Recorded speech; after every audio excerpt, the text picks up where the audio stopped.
Hello everyone, Adil স্যারের 24তম ক্লাসে তোমাদের সকলকে জানাই স্বাগত। আজকে আমাদের বুদ্ধি চ্যাপ্টারের লাস্ট ক্লাস এবং আজকে আমরা জানব গার্ডনারের বহুমুখী বুদ্ধিতত্ত্ব সম্পর্কে। এর আগে বাকি তত্ত্বগুলো নিয়ে আলোচনা হয়েছে। যারা যারা প্রত্যেক দিন ক্লাসটা দেখেছো তারা তো জানোই, আর যারা যারা দেখোনি এখনও পর্যন্ত তারা কিন্তু অবশ্যই আগের ক্লাসগুলো দেখে নিও। তো চলে আসছি আজকের যেটা বিষয়, সেটা হচ্ছে গার্ডনারের বহুমুখী বুদ্ধিতত্ত্ব। তো পয়েন্টগুলো কী কী আছে, চলে যাচ্ছি বিষয়ে। দেখো, প্রথম পয়েন্ট যেটা আছে সেটা হচ্ছে হার্ভার্ড বিশ্ববিদ্যালয়ের নিউরো সায়েন্স, সেখানকার অধ্যাপক এবং মনস্তাত্ত্বিক ছিলেন আমাদের ডক্টর হার্ভার্ড গার্ডনার। তাহলে গার্ডনার ছিলেন নিউরো সায়েন্সের একজন প্রফেসর এবং তার সঙ্গে সঙ্গে তিনি ছিলেন একজন মনস্তাত্ত্বিক। তিনি কিন্তু তার যে বুদ্ধির তত্ত্বটা দিয়েছিলেন তার কারণ ছিল তিনি কিন্তু ওই বুদ্ধির দ্বি উপাদান তত্ত্ব যেটা স্পিয়ারম্যানের ছিল, যেটা নিয়ে অনেকেই সমালোচনা করেছিলেন, সেই সমালোচনার মধ্যে কিন্তু তিনিও একজন যিনি কিন্তু স্পিয়ারম্যানের দ্বি উপাদান তত্ত্বকে প্রাধান্য দেননি। তিনি কি বলেছিলেন, দেখো দ্বিতীয় পয়েন্টে লেখা আছে, তিনি বলেছিলেন যে বাহ্যিক পরিবেশের সঙ্গে ভিন্ন ভিন্ন মিথস্ক্রিয়ার মাধ্যমে আমাদের বুদ্ধির প্রতিফলন বা প্রকাশ ঘটে। ঠিক আছে, তার মানে আমাদের যে বুদ্ধিটা আছে না, এই বুদ্ধিটা আমরা বাহ্যিক পরিবেশের যে বিভিন্ন রকমের পরিস্থিতি হয়, যে পরিস্থিতির সাথে সাথে আমরা ভিন্ন ভিন্ন মিথস্ক্রিয়া করি, তার মাধ্যমে কিন্তু আমাদের বুদ্ধির প্রকাশ ঘটে। তাহলে বুদ্ধির প্রথম দিকেই যখন আমরা বুদ্ধি সম্পর্কে জেনেছিলাম, তখন একটা জিনিস আমরা জেনেছিলাম যে বুদ্ধি কিন্তু কোনো জিনিস জানলাম সেটা শুধু নয়, সেই জিনিসটা জানার পর যখন অ্যাপ্লাই করছি, বুদ্ধির মানে কার্যকরী অর্থ তখনই দাঁড়াচ্ছে যখন বুদ্ধিটা আমরা অ্যাপ্লাই করছি এবং সেই অ্যাপ্লাইয়ের মাধ্যমে সেই কাজটা হচ্ছে। ঠিক আছে, বুদ্ধি কিন্তু শুধু সহজাত অর্জিত এটা নয়, বুদ্ধি হচ্ছে সেই কাজটাকে কার্যকারী করছে, যেটা যার মাধ্যমে হচ্ছে, সেই মাধ্যমটাকেই বলছিল বুদ্ধি। তো সেটাই তিনি বলেছেন যে বাহ্যিক পরিবেশের সঙ্গে আমরা যে ভিন্ন ভিন্ন মিথস্ক্রিয়া করি তারই প্রতিফলন হচ্ছে আমাদের বুদ্ধি। গেল। তারপর 3 নম্বর পয়েন্টটা কী আছে দেখো, তিনি বলেছেন মানে তার মতে বুদ্ধি কোনো এক বা দ্বি উপাদান নিয়ে গঠিত নয়, যেটা আমি প্রথমেই বললাম যে স্পিয়ারম্যানের দ্বি উপাদান তত্ত্বকে তিনি মান্যতা দেননি, এবং তার সাথে সাথে আরও যারা যারা দেননি আগের ক্লাসে সেগুলো আলোচনা করেছি, আজকে এখানে করছি না। তো তিনি বলেছেন কি, বুদ্ধি কোনো এক বা দ্বি উপাদান নিয়ে গঠিত নয়, বুদ্ধির অনেক উপাদান আছে। যেহেতু অনেক উপাদান আছে তাই কিন্তু বহুমুখী বুদ্ধিতত্ত্ব ব্যাপারটা চলে আসছে, এবং যেটাকে এমআই বলি আমরা শর্টে কী বলি, এমআই। এবং এমআইয়ের ফুল ফর্ম কী সেটাও একটু পরে মানে পরের লাইনেই আমরা জানতে পারছি। সেটা হচ্ছে 1983-তে মানে 1983 সালে মাল্টিপল থিওরি, এই এমআইয়ের ফুল ফর্ম যেটা হচ্ছে সেটাই হচ্ছে মাল্টিপল ইন্টেলিজেন্স। ঠিক আছে, মাল্টিপল ইন্টেলিজেন্স। তো মাল্টিপল ইন্টেলিজেন্স এই যে থিওরি, সেই থিওরিটার নাম ছিল মাল্টিপল থিওরি অফ ইন্টেলিজেন্স, এর কথা উল্লেখ করেন। কোথায় করেন সেটা হচ্ছে ফ্রেমস অফ মাইন্ড এই বইয়ে। তিনি যে বইটা লেখেন ফ্রেমস অফ মাইন্ড, সেখানে কিন্তু 1983 সালে এমআইয়ের কথা উল্লেখ করেন, মানে মাল্টিপল ইন্টেলিজেন্স, যেটা মাল্টিপল ইন্টেলিজেন্স থিওরি বা মাল্টিপল থিওরি অফ ইন্টেলিজেন্স বলেও বিখ্যাত সেখানে। এবং সেখানে তিনি 7 রকমের বুদ্ধির কথা বলে। এখানে 8 লেখা আছে কারণ পরবর্তী টাইমে তার বুদ্ধির 8টা বুদ্ধিকে নিয়ে আলোচনা হয়। তিনি কিন্তু টোটাল 10টা বুদ্ধি বের করেছিলেন। পরবর্তী টাইমে আরও 3টে বুদ্ধির কথা তিনি বলেন, যেটা আমরা পরবর্তী যখন এগোবো বিষয়টা নিয়ে তখন আমরা জানতে পারবো। তো 1983 সালে কিন্তু তিনি 7টি বুদ্ধির কথা বলেন।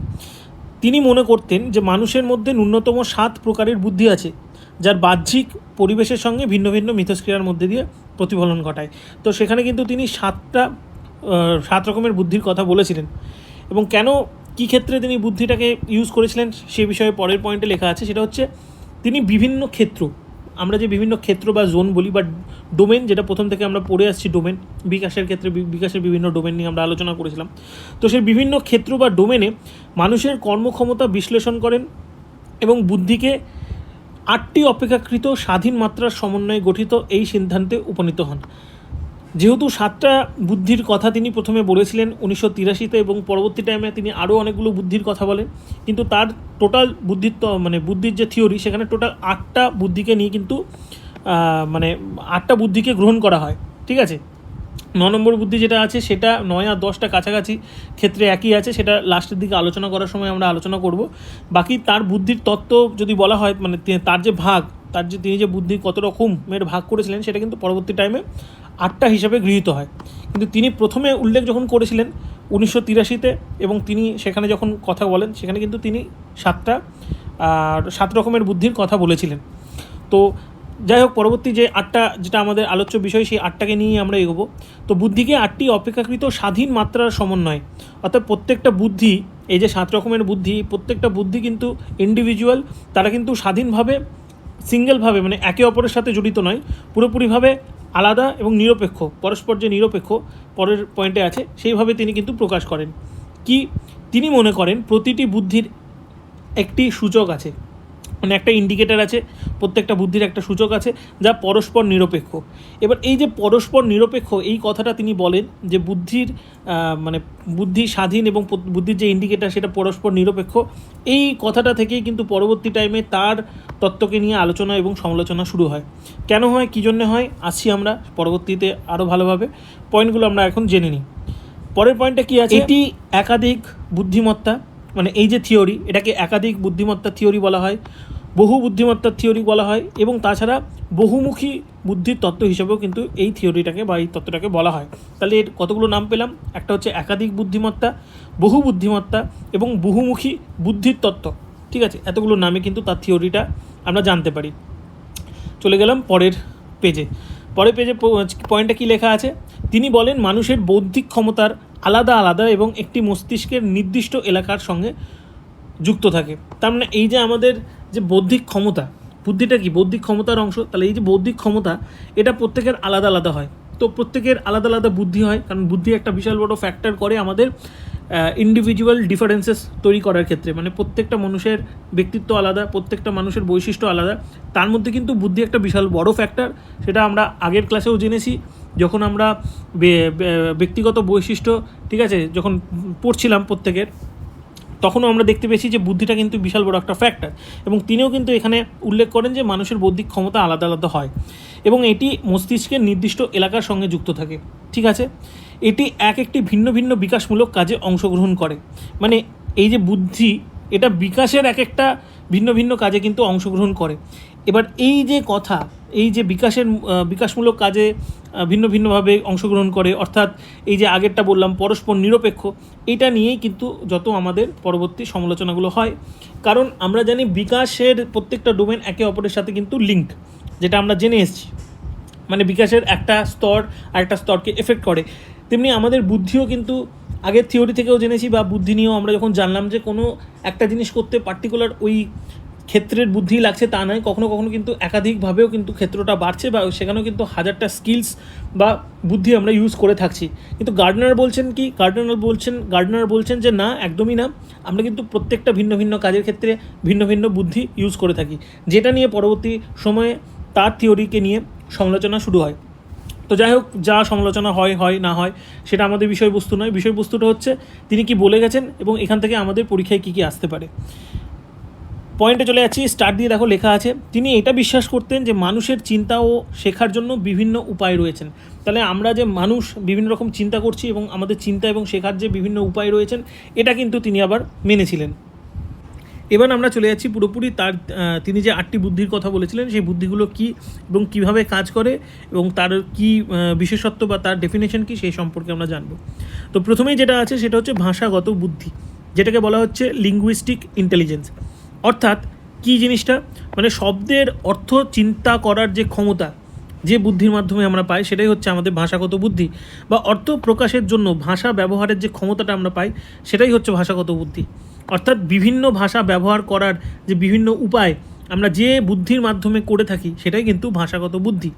এবার এই বুদ্ধিগুলো কাদের মধ্যে বেশি থাকে বা কারা এই বুদ্ধিটা নিয়ে বেশি কাজ করে থাকেন, সেটা হচ্ছে আমাদের কবি, বিভিন্ন সাহিত্যিক, লেখক, বক্তা, কারণ একটা বক্তা বক্তব্য রাখতে গেলেও তাকে বিভিন্ন রকম ভাষা নিয়ে কাজ করতে হয়, তাছাড়া সাংবাদিক ইত্যাদি।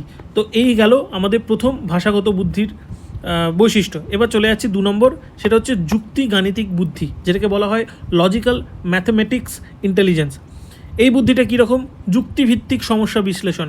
অর্থাৎ যুক্তিভিত্তিক সমস্যা বিশ্লেষণ করতে আমরা যেরকম বুদ্ধিটা ইউজ করি বা যেরকম বুদ্ধির সাহায্য নিয়ে থাকি, তাকে বলা হচ্ছে যুক্তি গাণিতিক বুদ্ধি। অর্থাৎ বৈজ্ঞানিক চিন্তা, গাণিতিক দক্ষতা এবং বিভিন্ন যে সমস্যা সমাধানে যে বুদ্ধি আমরা প্রয়োজন, মানে যে বুদ্ধিকে আমরা ইউজ করছি, যে বুদ্ধিকে আমাদের প্রয়োজন, যে বুদ্ধির আমাদের প্রয়োজন, সেই বুদ্ধিটাকেই বলা হচ্ছে কিন্তু যুক্তি গাণিতিক বুদ্ধি। ঠিক আছে, এই বুদ্ধিগুলো কারা ইউজ করে বা এই বুদ্ধিগুলো নিয়ে কাদেরকে বেশি কাজ করতে হয়, দেখো উদাহরণ হিসেবে দিয়েছি বিজ্ঞানী বিভিন্ন সায়েন্টিস্ট, গণিতবিদ, উকিল, দার্শনিক, ইঞ্জিনিয়ার, অ্যাকাউন্টেন্ট ইত্যাদি।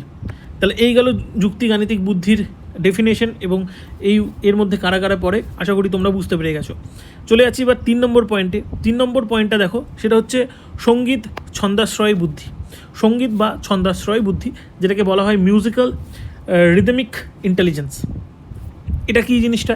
এই জিনিসটা হচ্ছে সুর ও বিভিন্ন ছন্দের আওয়াজকে বোঝা, সেটাকে বৃহত্তর কাজে একত্রিত করার যে ক্ষমতা, এবং এই ক্ষমতার জন্য আমাদের যে বুদ্ধিটা লাগছে সেটাকেই কিন্তু বলা হচ্ছে এই সঙ্গীত বা ছন্দাশ্রয়ী বুদ্ধি। অর্থাৎ সুর, স্বর, তাল, লয়, ছন্দ, এদের যে সংবেদনশীলতা এবং আবেগগত যে দিকটা আছে সেটা বুঝতে যে বুদ্ধি লাগে সেটাকেই বলা হচ্ছে সঙ্গীত ছন্দাশ্রয়ী বুদ্ধি। অর্থাৎ সে মিউজিকটা কি বলতে চাইছে, সে রিদম কি বলতে চাইছে, বা সেই গানের মানে ছন্দের মধ্যে কি অর্থ নিহিত আছে সেটা বুঝতে গেলে আমাদের যে রকম বুদ্ধি দরকার সেটাকেই বলছে সঙ্গীত বা ছন্দাশ্রয়ী বুদ্ধি। অর্থাৎ এই বুদ্ধিগুলো নিয়ে কারা কাজ করেন বা এই বুদ্ধিগুলো কাদের বেশি দরকার, সেটা হচ্ছে গায়ক, যিনি সুরকার, যিনি বাদ্যকার, মিউজিক কম্পোজার। তো এই রকম টাইপের যারা যারা আছেন তাদের কিন্তু এই বুদ্ধি বা এই ইন্টেলিজেন্স নিয়ে কিন্তু কাজ করতে হয়। ঠিক আছে, তো এটা এখানে একটা স্টার্ট দিয়ে রাখলাম। কেন রাখলাম সেটা পরে বলছি। তারপরে হচ্ছে স্থানিক বুদ্ধি, মানে স্পাটিয়াল ইন্টেলিজেন্স। স্থানিক বুদ্ধি মানে কি? মনের মধ্যে স্থানিক জগতের প্রতিচ্ছবি গড়ে তোলার জন্য যে বুদ্ধি লাগে, অর্থাৎ কোনো জিনিস, তার আকার, আকৃতি বা কোনো স্থানের ধারণা সম্পর্কে যে ক্ষমতা বা চিন্তা করতে আমাদের যে বুদ্ধি লাগছে সেটাকেই বলছে কিন্তু স্থানিক বুদ্ধি। অর্থাৎ ওই যে বললাম, বাইরের কোনো একটা জিনিস বা কোনো জায়গার অবস্থান দেখে সেখানে মানে কি লাগবে, কতটা জায়গা দরকার, এই যে মানে আকার আকৃতি বুঝে ওই জগৎটাকে বুঝে মনে মনে একটা কল্পনা করে নিয়ে সেটাকে কাজে লাগানোর জন্য আমাদের যে ইন্টেলিজেন্স বা বুদ্ধি লাগে। একটা উদাহরণ দিচ্ছি তাহলে বুঝবে। ধরো একটা ঘর, একটা ছোট ঘর, 1 BHK একটা রুম, সেই রুমটাকে সাজাতে গেলে একজন আর্টিস্ট যেভাবে ভাববে, যে জিনিসগুলো মানে নিয়ে আসবে বা জিনিসগুলো করবে রুমটাকে সাজানোর জন্য, মানে ইন্টেরিয়ার ডেকোরেশন যেটাকে বলছে, বা ইন্টেরিয়ার ডেকোরেটর যারা হয় তারা যেভাবে যত মানে সুন্দরভাবে ঘরটাকে সাজাতে পারবে সেভাবে হয়তো সাধারণ মানুষরা আমরা পারবো না। আমরা হয়তো ওই ছোটো ঘরটাতে অনেক বড় বড় জিনিস ভরে দেবো বা অনেক মানে গিঞ্জি করে দিতে পারি সাজানোর ক্ষেত্রে, কিন্তু যারা ধরো আর্টিস্ট বা যারা ইন্টেরিয়ার ডেকোরেটর তারা কিন্তু ছোটো ছোটো জিনিস বা বড় জিনিসকেও ওই ঘরের মধ্যে সুন্দরভাবে সেটিং করে দিতে পারবে, কারণ তাদের কিন্তু এই স্থানিক বুদ্ধিটা অনেক বেশি আছে আমাদের তুলনায়। তাহলে এই বুদ্ধিগুলো নিয়ে কারা কারা কাজ করে বা এই বুদ্ধিগুলো কাদের দরকার?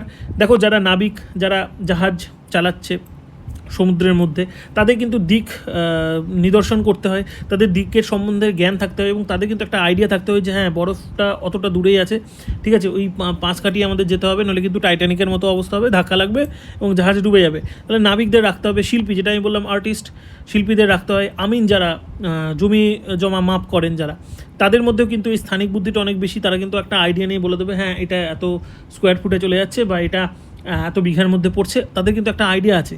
মিস্ত্রি, আমাদের যারা বাড়ি মিস্ত্রি মানে যারা বাড়ি বানান তাদের মধ্যে আছে।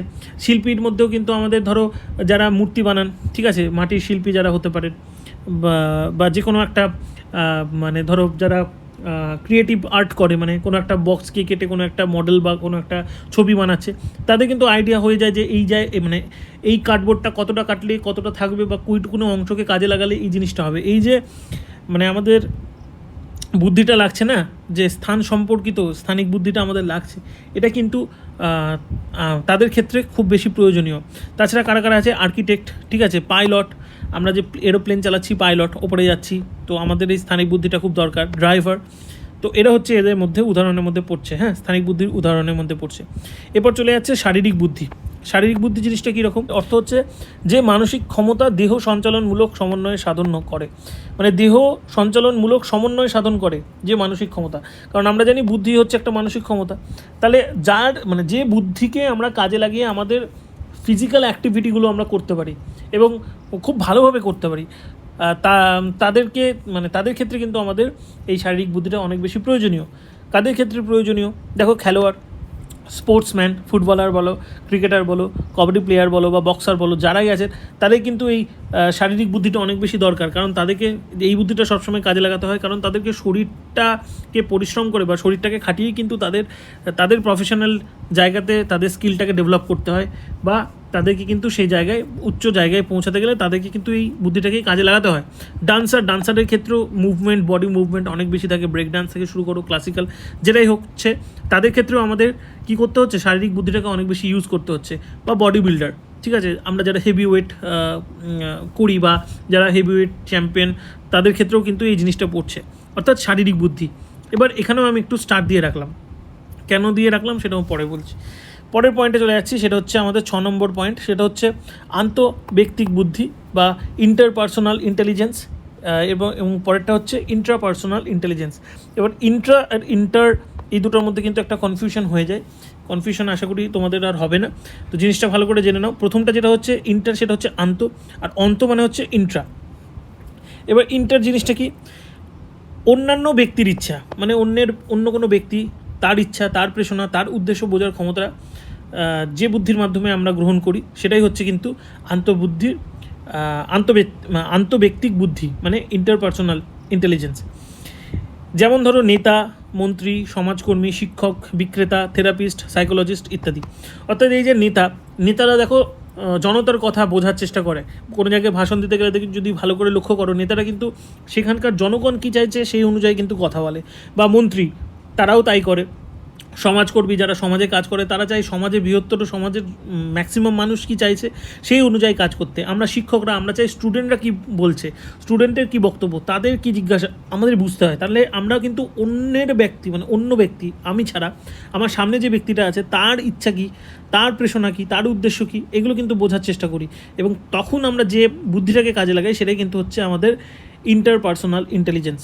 ঠিক আছে, কোনো বিক্রেতা ভালো যদি হয়, ভালো বিক্রেতা সেই হবে যে কিন্তু ক্রেতা কী বলতে চাইছে সেটা বুঝতে পারবে, তখনও কিন্তু এই ইন্টেলিজেন্সটা আমরা কাজে লাগাচ্ছি। এছাড়া কারা কারা করে, কোনো রকম থেরাপিস্ট, যারা মিউজিক থেরাপিস্ট হয় বা সাইকোথেরাপিস্ট হয়, সাইকোলজিস্ট হয়, সাইক্রায়াটিস্ট হয়, এটা কিন্তু সবাই এই বুদ্ধির মধ্যে কিন্তু পড়ে যাচ্ছে। ঠিক আছে, তারপর হচ্ছে অন্তঃব্যক্তিক বুদ্ধি বা ইন্ট্রাপার্সোনাল মানে আমরা নিজেরা নিজেকে বুঝতে, নিজেকে জানতে, নিজেদের অনুভূতি, নিজেদের প্রেরণা, নিজেদের ভয়, এই বিষয়গুলো বোঝার জন্য যে ক্ষমতা প্রয়োজন, নয় যে বুদ্ধিটা আমরা কাজে লাগাচ্ছি, যে মানসিক ক্ষমতাটা কাজে লাগাচ্ছি, সেটাই হচ্ছে কিন্তু আমাদের ইন্ট্রাপার্সোনাল ইন্টেলিজেন্স।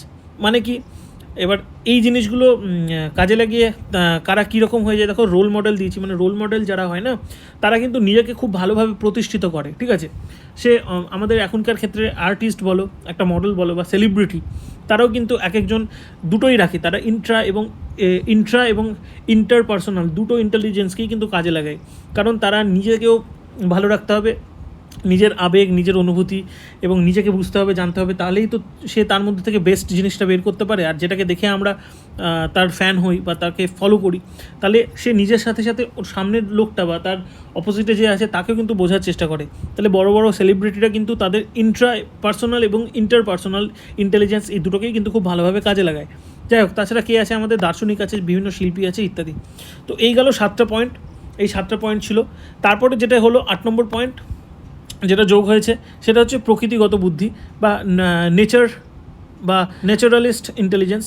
এই বুদ্ধিটা কখনো হয় যখন প্রাকৃতিক জগতের বিভিন্ন বৈশিষ্ট্যের প্রতি অনুভূতিশীল হওয়ার জন্য যে মানসিক ক্ষমতা আমাদের লাগে। এটা কারা কারা হয়, ধরো প্রকৃতিপ্রেমী, যারা কৃষক, যারা কাজ করেন, তাদেরকে প্রকৃতি বুঝেই করতে হয়, তাদের ওই বুদ্ধিটা বেশি লাগে। পার্বতারোহী যারা ট্রেকিং করে, তাদেরকেও কিন্তু এই প্রকৃতিগত বুদ্ধিটাকে অনেক বেশি কাজে লাগাতে হয়। এবং স্টার্ট দিয়ে যেটা আছে যে 1998-এ তিনি আরও বুদ্ধি নিয়ে কথা বলেন। এই যে আরও বুদ্ধির মধ্যেই কিন্তু এই পড়েছিল এই 3টে বুদ্ধি, ঠিক আছে, যার মধ্যে এই প্রকৃতিগত বুদ্ধিটাকে কিন্তু গ্রহণযোগ্যতা বা মান্যতা দেওয়া হয়, বাকি যেগুলো ছিল সেগুলোকে দেওয়া হয় না, কারণ বাকি আরও দুটো ছিল, যার মধ্যে থেকে একটা ছিল আধ্যাত্মিক বা স্পিরিচুয়াল ইন্টেলিজেন্স। এই স্পিরিচুয়াল ইন্টেলিজেন্স মানে হচ্ছে আধ্যাত্মিক এবং পারমার্থিক বিষয়গুলির উপর যেগুলোতে গুরুত্ব দেওয়া হয় বা যে বুদ্ধির মাধ্যমে আমরা করে থাকি। যেমন বড় বড় আধ্যাত্মিক মনীষীদের মধ্যে এই জিনিসটা বেশি পাওয়া যায়, আধ্যাত্মিক বুদ্ধি।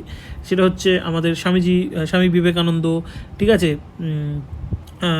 গুরুজি, কোনো রামকৃষ্ণদেব, ঠিক আছে। তো এই যারা স্পিরিচুয়াল গুরু তাদের মধ্যে কিন্তু এই আধ্যাত্মিক ইন্টেলিজেন্সটা অনেক বেশি দেখা যায়, এবং সেই জিনিসটাকে কিন্তু অনেক ক্ষেত্রে আমাদের মানে বুদ্ধির ক্ষেত্রে কিন্তু সেই জিনিসটাকে ওই আধ্যাত্মিকতার যে ইন্টেলিজেন্স সেটাকে অতটা গ্রহণ করা হয়নি, প্রকৃতিগত বুদ্ধি অবধি নেওয়া হয়েছে, মানে টোটাল 8টা বুদ্ধিকেই নেওয়া হয়েছে। পরবর্তীতে তিনি প্রাকৃতিক যে এক্সিস্টেন্সিয়াল যেটা আছে না, জন্ম মৃত্যু চূড়ান্ত লক্ষ্য পর্যন্ত যেটা নিয়ে গেছিলেন, যে বুদ্ধিটাকে নিয়ে গেছিলেন তিনি, এক্সিস্টেন্সিয়াল ইন্টেলিজেন্স বলেছিলেন এবং স্পিরিচুয়াল ইন্টেলিজেন্স বলেছিলেন। এই দুটোকে অনেকেই কিন্তু গ্রহণ করেননি, এবং সেই বিষয়ে তার জন্যে সেটা আমাদের মানে জেনে রাখতে হবে। পরবর্তী টাইমে এখানে 3টে বুদ্ধি আরও ঢোকেন, মানে আলোচনা করেন 1998, এবং প্রথম ক্ষেত্রে তার 7টা ছিল। তো পরবর্তী সব কিছু মিলিয়ে তার 8টা বুদ্ধির ধরনকেই গ্রহণ করা হয়। তার ছাড়াও কিন্তু এই যে অন্তর্ব্যক্তি বা আন্তর্ব্যক্তি বুদ্ধি সম্পর্কে যেটা বলছিলাম, আমাদের ইন্টার এবং ইন্টারপার্সোনাল, এটা নিয়েও কিন্তু সমালোচনা করা হয়। ঠিক আছে, অনেকেই বলেন যে বুদ্ধির সঙ্গে এর কোনো সম্পর্ক নেই। ঠিক আছে, এগুলো ব্যক্তিত্বের, আমাদের যে ব্যক্তিত্ব তার একটা সংলক্ষণ বা অন্যান্য ধরনের আচরণ, যার সঙ্গে বুদ্ধির কোনো সম্পর্ক নেই। তার জন্য এগুলো নিয়ে কিন্তু আমাদের সমালোচনা হয়। গার্ডনার কল্পিত কিছু বুদ্ধির কথা বলেন, যার জন্য দেখো কল্পিত বুদ্ধির মধ্যে কিন্তু দেখো আমি এখানে স্টার্ট দিয়ে রেখেছিলাম এই যে সঙ্গীত যে জিনিসটা বলেছিলাম, সঙ্গীত বা ছন্দাশ্রয়ী বুদ্ধি, এটাকে তিনি অনেকে বলেছেন যে এটা গার্ডনারের কল্পিত বুদ্ধি, কারণ এগুলো হচ্ছে স্কিল বা এগুলো হচ্ছে ট্যালেন্ট বলেও একটা জিনিস আছে, ট্যালেন্টের মধ্যেও কিন্তু এগুলো পড়ে। ঠিক আছে, বিশেষ প্রতিভা বলা যায় এগুলোকে, মানে ট্যালেন্ট যেটাকে বলছি, বিশেষ প্রতিভা এগুলো বলা যায়, কিন্তু এগুলো কিন্তু ঠিক বুদ্ধি বলা যায় না। তাই এটাকে নিয়েও তার কথা হয়। তারপরে আমাদের যে শারীরিক বুদ্ধি যেটা বলছে, শারীরিক বুদ্ধি এটাও স্কিলসের মধ্যে পড়ে যাচ্ছে, আর স্কিলসের মধ্যে পড়ে যাচ্ছে এগুলো। এবার এই যে স্কিলসের মধ্যে পড়ে যাচ্ছেন, এবং তিনি যে বলেছিলেন প্রত্যেকটা ডোমেন আলাদা, প্রত্যেকটা মানে বুদ্ধির যে সূচকগুলো আছে এগুলো হচ্ছে পরস্পর স্বাধীন। তো এই যে পরস্পর স্বাধীন এবং নিরপেক্ষ এই যে কথাটা বলেছিলেন, তখন কিন্তু এই শারীরিক বুদ্ধি যেটা আছে সেটা পড়ে যাচ্ছে না, কারণ সেখানে কিন্তু বিকাশ প্রত্যেকটা ক্ষেত্রে যেমন করে প্রভাবিত করে, এই স্কিলগুলোও কিন্তু একটা বুদ্ধি আরেকটা বুদ্ধিকে প্রভাবিত করছে। তার জন্য এইগুলো নিয়ে কিন্তু তার প্রচুর সমালোচনা হয়।